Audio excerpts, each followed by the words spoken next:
Good evening, everybody, and welcome to tonight's class. Tonight we're going to be talking about healthifying your meals. Now, there's many ways we can do this, and there's many different things we can do to benefit ourselves. For one, we need to use the right oils. Two, we need to use the right nutritional value foods for what we're trying to accomplish.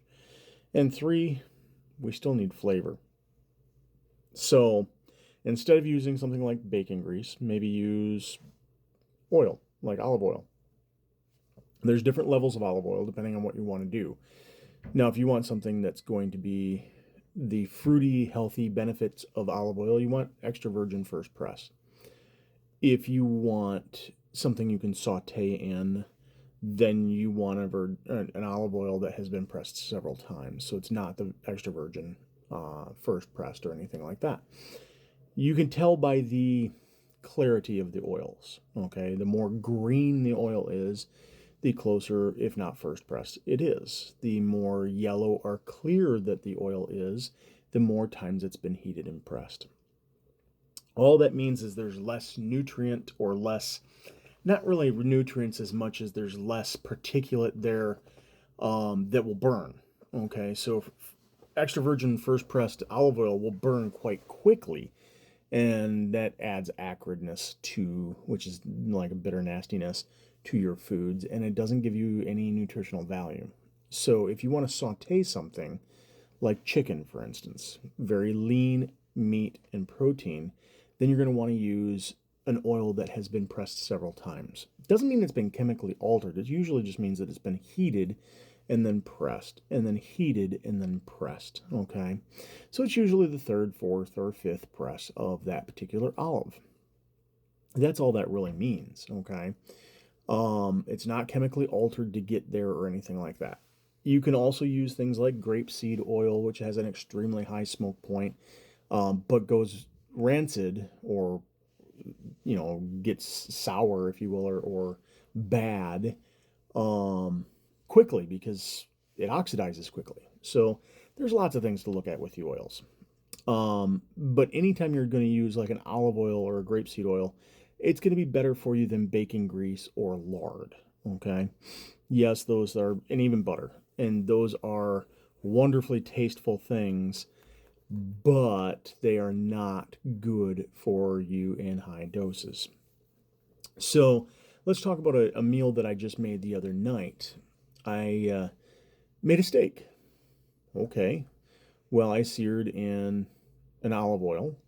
There was a high temperature olive oil. And used salt, pepper, garlic, and a little bit of onion.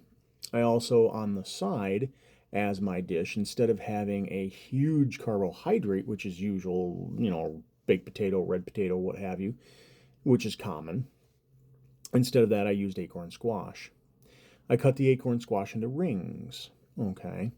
Cut out the snot, if you will, the insides, the guts of it. You just used a spoon to kind of scrape that out until you got into the meat or the flesh of that.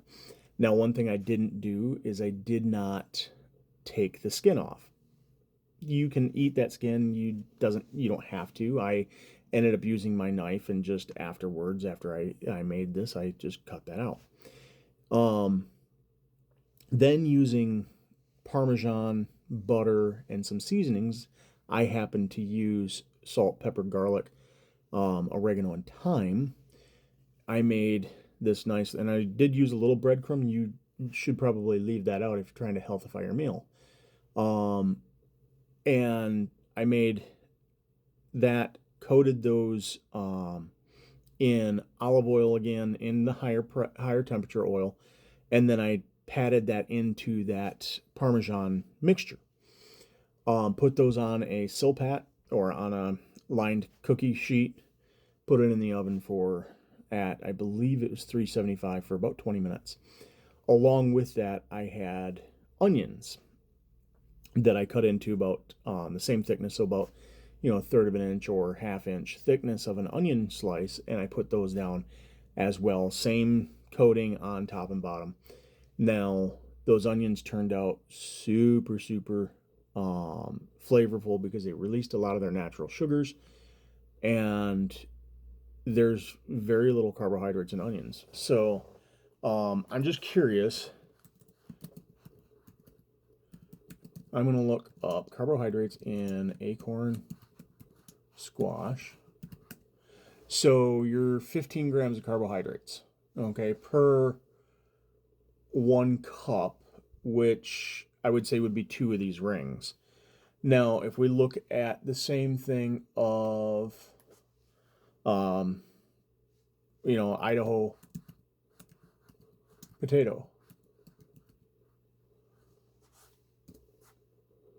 that 1 cup of Idaho potato has 26 grams. So we've eliminated 11 grams of carbohydrates, okay?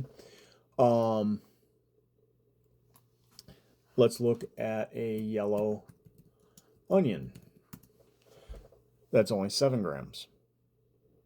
Okay, so if you were going to have something like a steak and potatoes, well, by switching over to a squash, you're going to get a lot more fiber.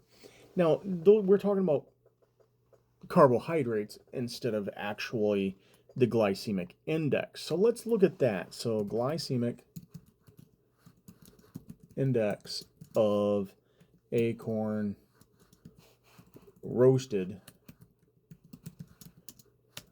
acorn squash. So that puts the glycemic index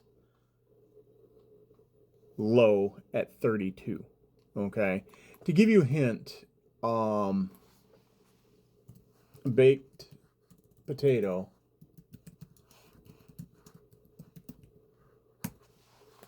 has a glycemic index of 83. Now, carbs aren't necessarily the problem. It's the glycemic index, y'all. So the higher something is on the glycemic index, the faster, or figure that is the angle, okay, of which it shoots your blood sugar up. It's a good way to think of it.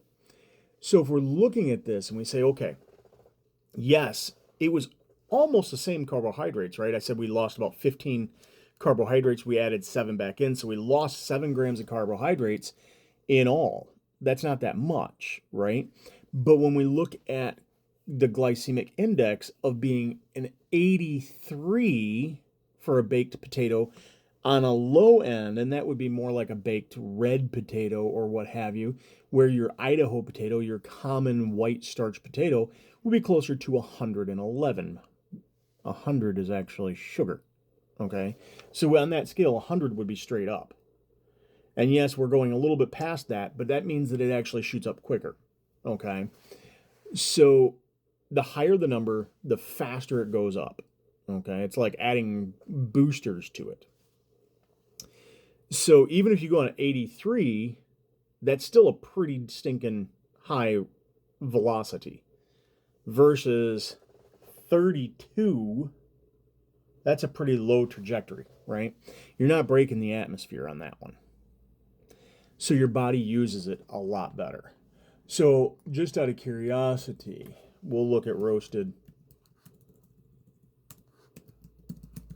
yellow onions.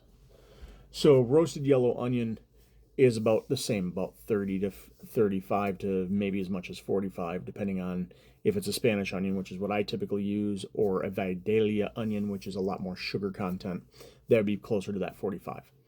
So looking at that, you're in the 30s, right, for the squash on a glycemic index and the onion, versus nearly pure sugar with a white potato. Even though the carbs are similar, only 7 grams of carbohydrate different, the glycemic index is vastly different. And that's how you healthify your meals. So if you're wondering how to healthify another meal out there, or have an idea that you want me to kind of make better for you, so a dish, we're coming up to Thanksgiving. After that's Christmas and then New Year's, right? Big holiday meal times. Let me know. Leave it in the comments. What do you want me to healthify and make a little bit better for you? I'd love to help you guys out. If you're looking for a chiropractor in northern Michigan, you found him right here. Give me a shout out And as always, I would love to see all of you for your adjustments later this week and early next week. Thank you very much and have a beautiful evening. Bye-bye.